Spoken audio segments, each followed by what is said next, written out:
Good morning and welcome to Inside Tennessee. I'm John Becker. My fellow moderator, John North, is somewhere south soaking up some rays. Good on him.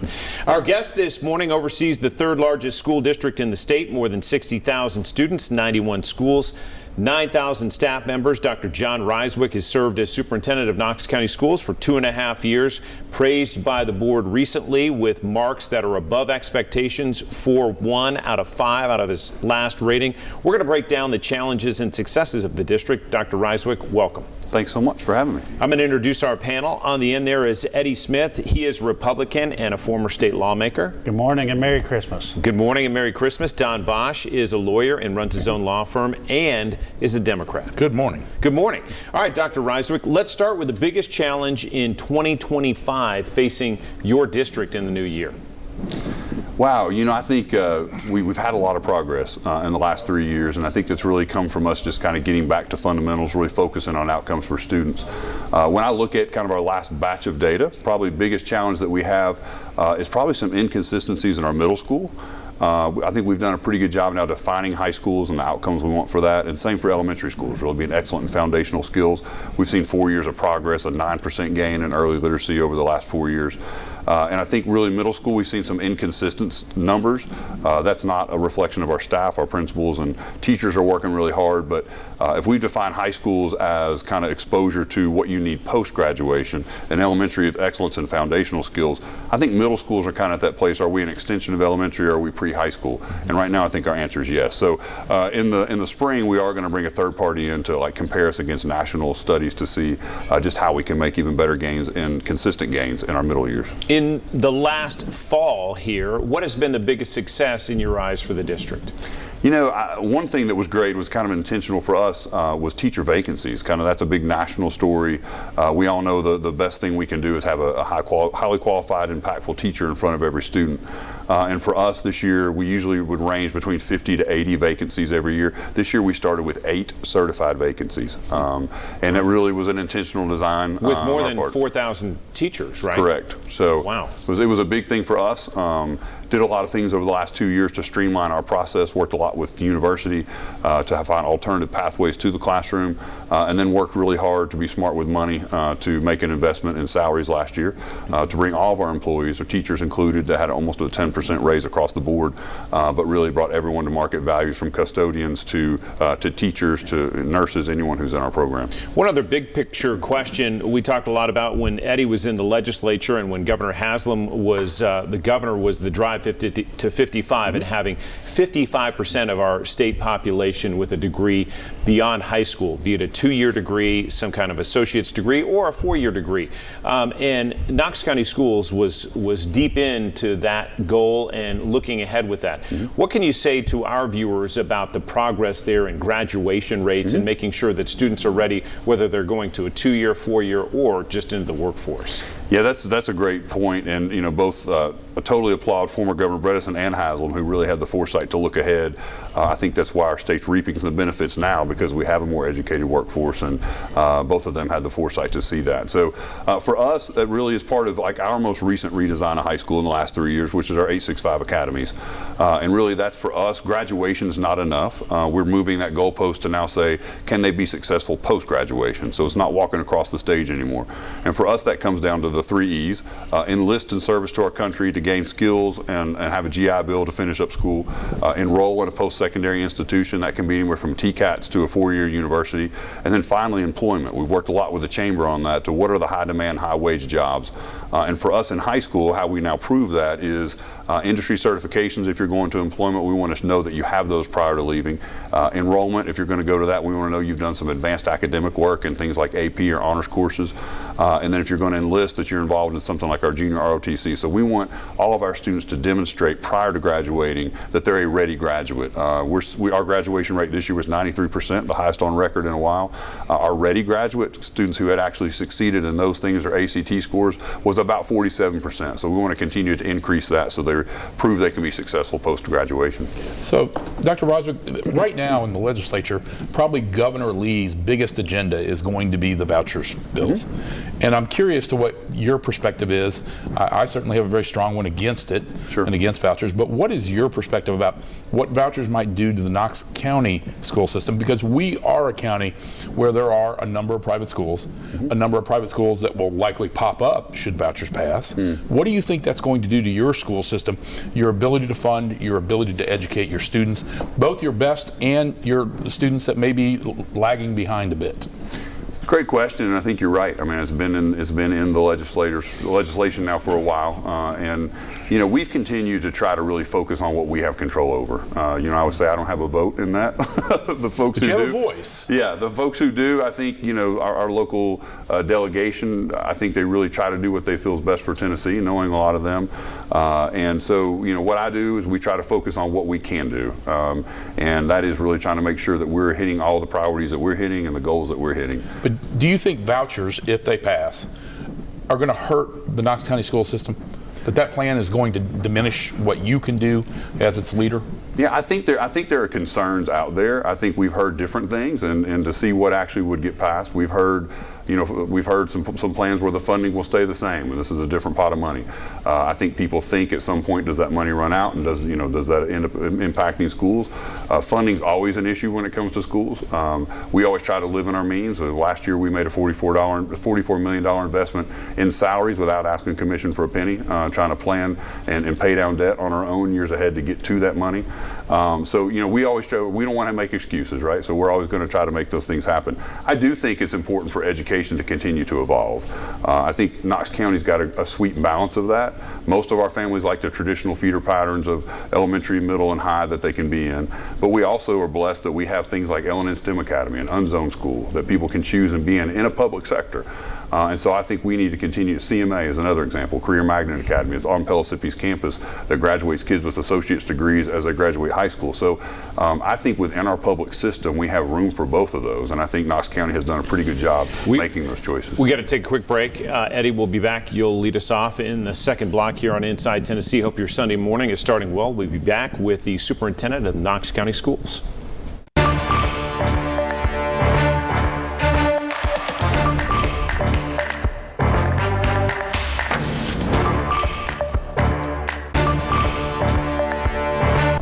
On this Sunday morning with the leader of Knox County Schools, Dr. Jon Rysewyk, superintendent, and I just want to run down your 4 key priorities: excellence in foundational skills, providing great educators in every school, career empowerment and preparation, success for every student. We'll dig into those later, but I know Eddie still wants to hang on the voucher question. Well, and not necessarily just the voucher question, but what really is the genesis behind the voucher debate, and that really is about innovation. And what we saw in the greatest debate has been that schools were becoming complacent, they were becoming stagnant. But what we've seen out of Knox County, both through the prior leadership of Dr. McIntyre, continue with Bob Thomas, continuing with you, is we're seeing innovation within the school system that we might not necessarily be seeing in some other parts of the state, which is why we continue to have schools that continue to fail. Whereas in Knox County, we're actually seeing great success for our students. So I really want to kind of talk about, hit a little bit about the 865 academies, but just some of that innovation that Knox County is doing to really be on the forefront for the students going forward. Yeah, I think that's our goal. I mean, everything we do is to try to prepare. We talk about this a lot. We're the only organization in town that wakes up every day thinking about preparing the next generation. And I think some school systems may have hidden from that in the past. We work a lot with both mayors, and we talk about, we are a lot of CEOs. We have a CEO champions team that we work with, and we don't hide from that. I mean, that is what we're trying to do. We have 60,000 kids that we hope stay here and are employed and great citizens for us. So if we're going to say that, what are we doing to build that way? And so that really started that transformation for the high schools for us. Every high school has its own academy structure. Everyone has a freshman academy, so all students start in that same place. They take aptitude testing there. They get exposure to CEOs and different businesses in the area who come in and speak to them, talk about their pathway to that. Their sophomore and through senior year, they choose one of the academies, and that's really kind of a CTE or career tech focus. but all kids still have access to advanced placement courses, band, chorus. It just allows them to be able to take a sequence of courses and get exposure to careers. We have guaranteed experiences that come with that. The sophomore year they visit a higher ed institution, they take field trips. Even our teachers are in on this. On in-service days, we let them take externships where they'll go. I was at Denso actually this morning, conversation with their folks. They've taken our teachers before so they can kind of have that perspective of why do we teach the students this and kind of give them that. So yeah, that is our job, and that's what we're preparing them to do so they can be successful and hopefully stay in Knoxville. And again, we have to continue to look at the trends and look at what's out there and adjust to that. We can't stay stagnant or we're not preparing our students. It does sound like if you make Knox County schools irresistible to leave, why would anyone take a voucher and go somewhere else? Is that what I'm hearing? Yeah, that's our goal. Our goal is to make sure that that's what's happening. And I would say traditionally in Knoxville, we've been fortunate with that, and we do have some great private schools, but for the most part, Knoxville has stayed true to the public schools and true to their community, and I think that's a testament to all the teachers and the principals and the work that they do every day. So, Dr. Rysewyk, let me change a little bit. We heard a lot during the COVID lockdown, so to speak, and virtual teaching about academic regression in students, both nationally and across the state. Now we're a couple years past virtual teaching. Do you feel like that our students, our student population, has sort of closed that gap on whatever academic regression may have happened as a result of COVID? Based on our data, that's a great question. Based on our data, about 2 years after that, we had actually started to hit the same levels of proficiency we had before. We've now exceeded that in math and English in pretty much all of our levels. That doesn't mean there are pockets of individuals who don't still need those resources, and so we do continue to provide those through different tiers of interventions or tutoring or that sort of stuff that they need.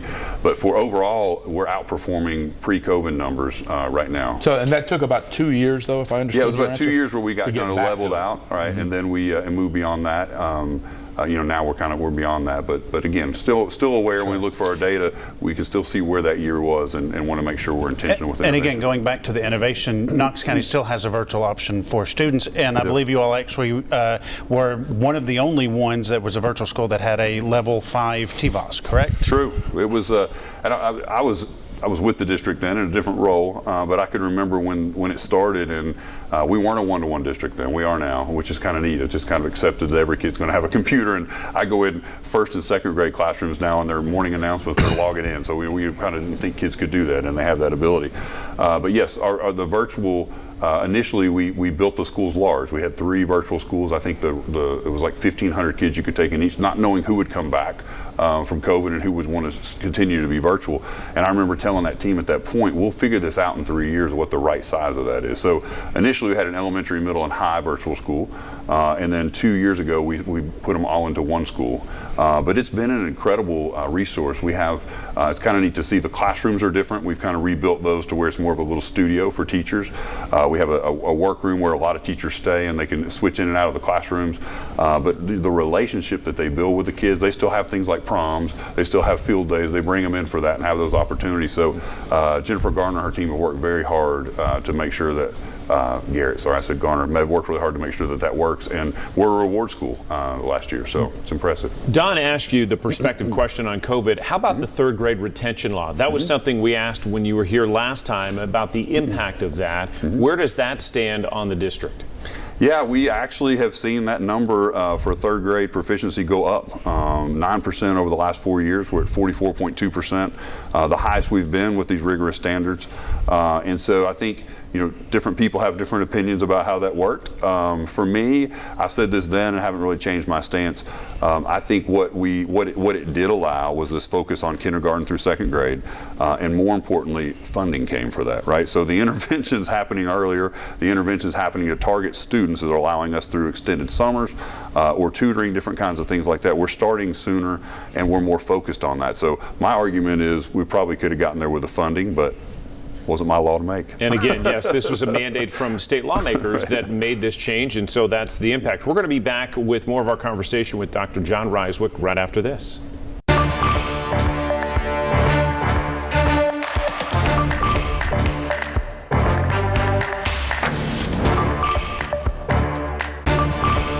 Back on Inside Tennessee with Dr. Jon Rysewyk of Knox County Schools. Don? So just this week, Dr. Rysewyk, we saw another tragic school shooting, albeit at a private school in Wisconsin. And we've been fairly fortunate, knock on wood, knock on plexi, that we've not seen too much of that here. We have had a little bit. What are we doing new or in addition by way of security in all our schools, elementary, middle, and high school? Because I think that's every parent now has a fear of sending their children out the door each morning, and are they going to come home? Is something going to happen?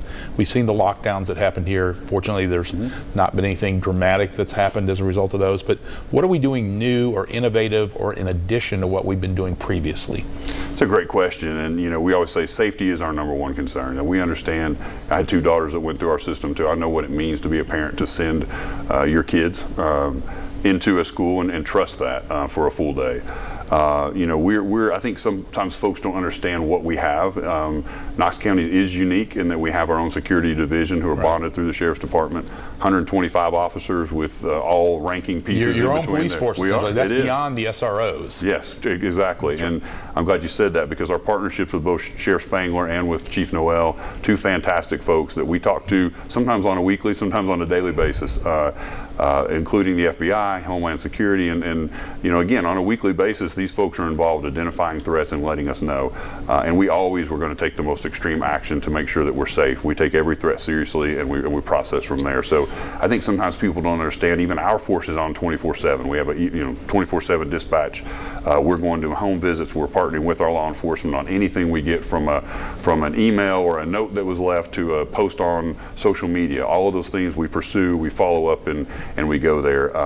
And I think that's extremely important. I would say this too. We're big fans of trust our security, trust our teachers to teach, and our security to be security. I was at our graduation for our last officers 2 weeks ago, and same thing, just to see the dedication. And what I think I'm most proud of is the relationships that they build with kids, and they take that serious. I get to talk to every class as soon as they come in, and I let them know you're probably the first encounter they have with a law enforcement officer, and how important that is. They take that serious. They tutor kids. They're in a cafeteria with kids, and I think a lot of kids are building great relationships for that. So to answer your question, having that armed trained officer in every building is extremely important. Having the partnerships there and the full extent of those forces, then we have unfortunately seen that happen from time to time. We've had to call them all out.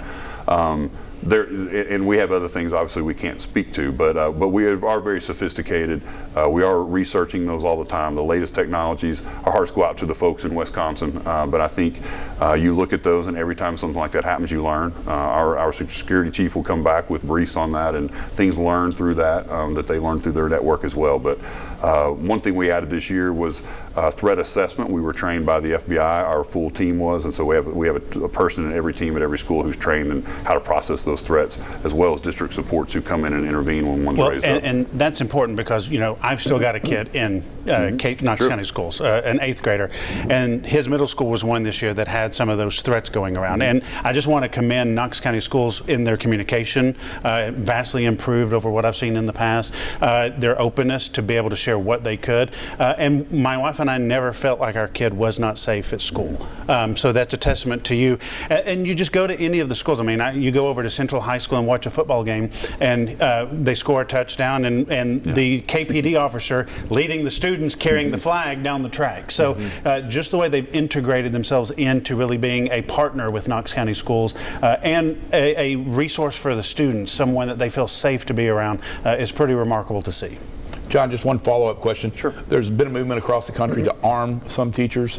How do you feel about that, and do you have a position? Because I think I heard you say we're going to let our teachers teach and our police officers police. Yeah, we came out strong with that, and said that with our board. We have that. I mean, I know the intent of the law was different communities that don't have that, and I said I can only speak for ours, but I know we are trained. They're trained with their firearm. They're trained with how to do. Your police officers, our police not officers, your teachers. Yes, correct. Our teachers are not, and so.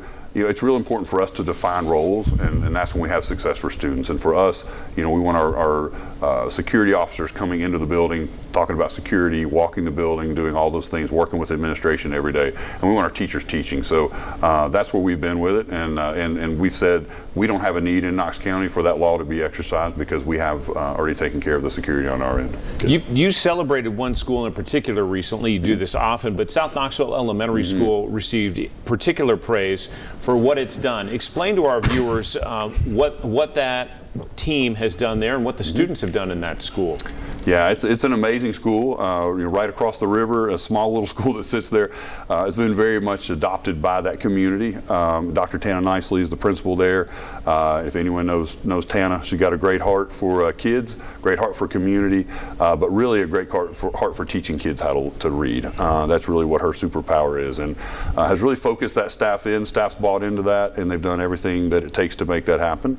And that's a lot of work. That's a lot of planning. That's a lot of sticking to the curriculum. That's a lot of every day making sure you have a rigorous lesson. But they've been very, very committed to making sure that happens. And I think that school has had some obstacles too. They're a high poverty school, and yet we saw them score in the top 3 of all of our 50 elementary schools this year in their reading achievement, which was phenomenal. It was great. David Coffey decided as a private citizen that he wanted to recognize leaders who were doing innovative things and getting great results for kids. And so actually made a monetary donation to her for her work and her leadership. And it's just great to see when someone as accomplished as he is recognizes he could do anything with his money, and he wants to recognize an innovative leader in an innovative school. And so it was well received by South Knox, and Dr. Nicely is a great leader. Dr. Rysewyk, we appreciate the time as always. Thank you for stopping by. Thank you. Yeah, absolutely. Yes. We'll see you in just a few minutes for more on the Talk Around. These two will tussle right after this.